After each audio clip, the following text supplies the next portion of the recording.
Саламатсыздар көрермен, сіздермен бірге сіз білесіз бе айдары. Сіз білесіз бе, қазақ тіліндегі сирек айтылатын сөздер қатарында болған айтпан, барман, тынбан сөздеріндегі ман, бан, пан жұрнақтары қандай мағына білдіреді?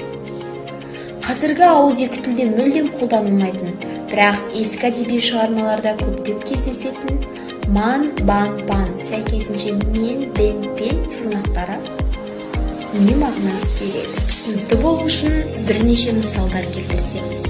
Тәуекелге келгенде алдымда тау тұрса да тайынбан.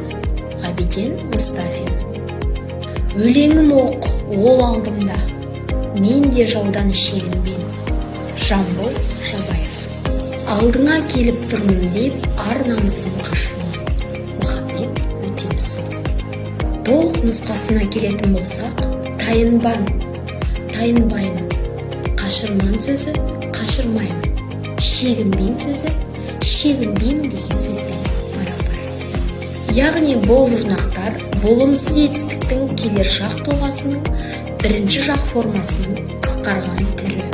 Бұл жұрнақтар әдеби нормадан ауытқып айтылғанда өзіндік стильдік қызмет атқарады.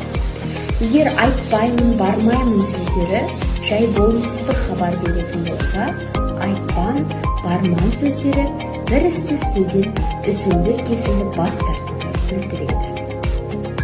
Назарларыңызға рахмет.